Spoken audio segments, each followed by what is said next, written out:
Hello friends, I'm glad you've joined me for tonight's Bible story bedtime practice. I'll invite you to grab a couple of pillows or a bolster to have nearby in our practice for one of our postures later this evening. Once you have it, please join me in a simple seated position, just sitting upright, nice and tall. We're going to breathe in, allow our hands to rest in our lap. As I begin to tell our story. Today's story is from the creation that we're given in Scripture.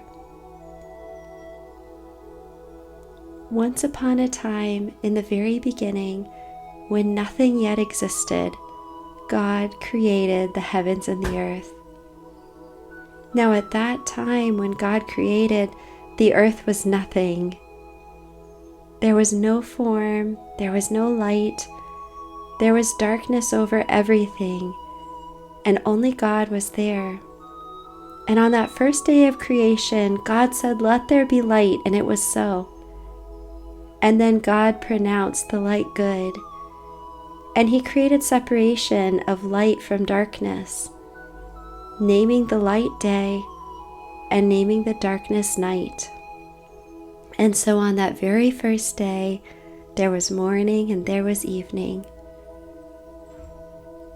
Now the next day, God saw that there were waters everywhere, and so God created space between the waters, separating water above and water below.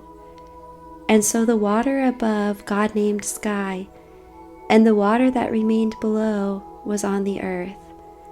And there was still morning and evening on that second day.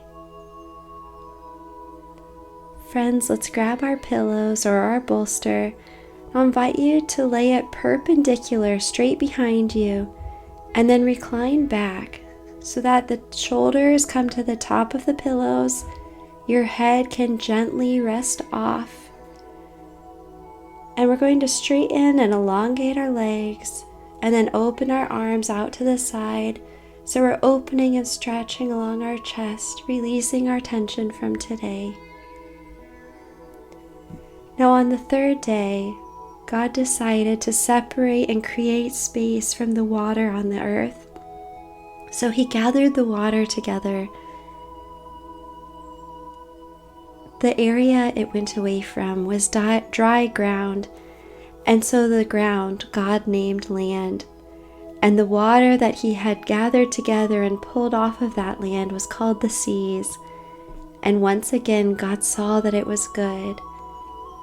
And so God said, "On this land, let's have plants." And God created, with God's imagination, all kinds of different plants.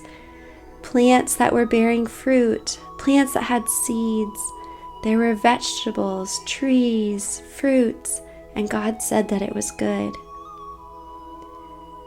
Now on the fourth day, God said, "Let's separate the lights in the sky. Not just night from day, but also to mark time, to mark days and years, to give light to the earth." And so God created a great light that would give the most light possible.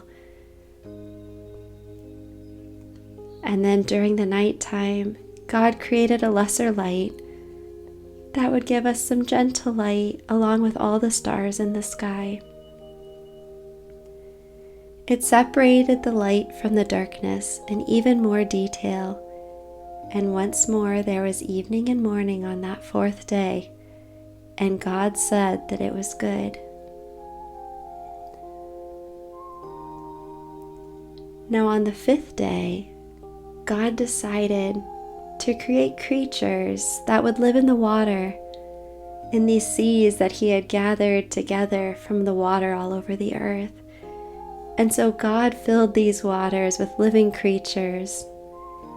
And in the sky above, where He had separated the waters on the second day, God created birds of all varieties to fly above the earth. And so there were birds of all kinds filling the air in the skies. And to them God said, "Be fruitful and multiply."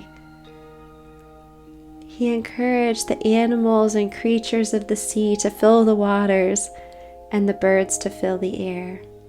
And there was evening and there was morning, and God said that it was good.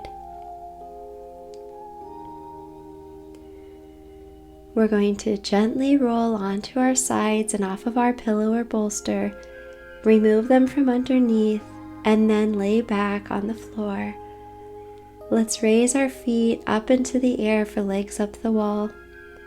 You can flex your feet and just stay here unsupported.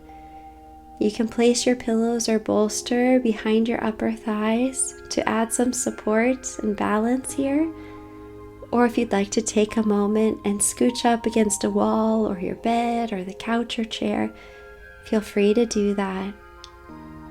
Wherever you end up, I encourage you to have your spine flat on the mat, your heels lifting up as high as they can. Whether there's a slight bend in your knees or not, stretch those heels up towards the sky. On the sixth day, God created living creatures to fill the land. There were livestock, there were wild animals. And it says that there were animals along the ground, all kinds of animals, and God saw that it was good. And then very last, but absolutely not least, God decided to make mankind in God's own image. God decided to make mankind to rule over the fish of the sea and the birds of the air and of the livestock and of the wild animals and all of the creatures that would be on the ground. It says that God created mankind in his own image, male and female, he created them. And it was God's commission to mankind to fill the earth, to subdue it, which means to care for it. Everything was gifted to mankind, the plants and the animals and the food. Everything was given to our care and our stewardship, that we might rejoice in God's creation and play a role in preserving it and caring for it well. And when God saw all that he had made, he saw that it was good. Let's lower our legs down to the mat. Join me in a final resting posture, just comfortable and relaxing. At the very end of the creation story, God took a day to rest.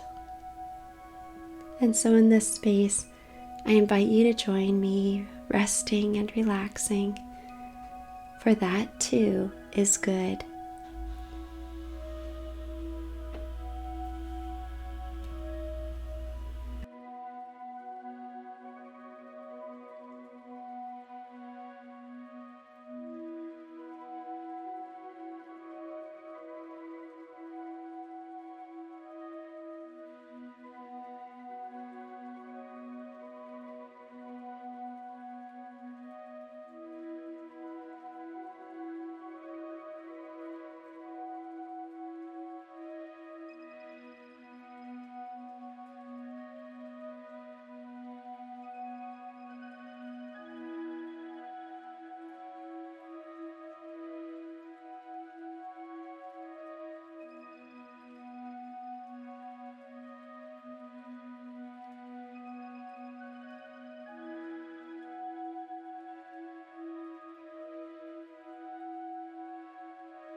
Heavenly Father, thank you for sharing your story of creation with us.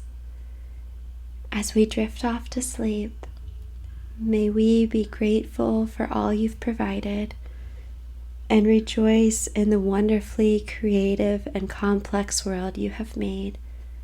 In Jesus' name we pray. Amen. Friends, thank you for joining me here today. Grace and peace and sweet dreams be with you.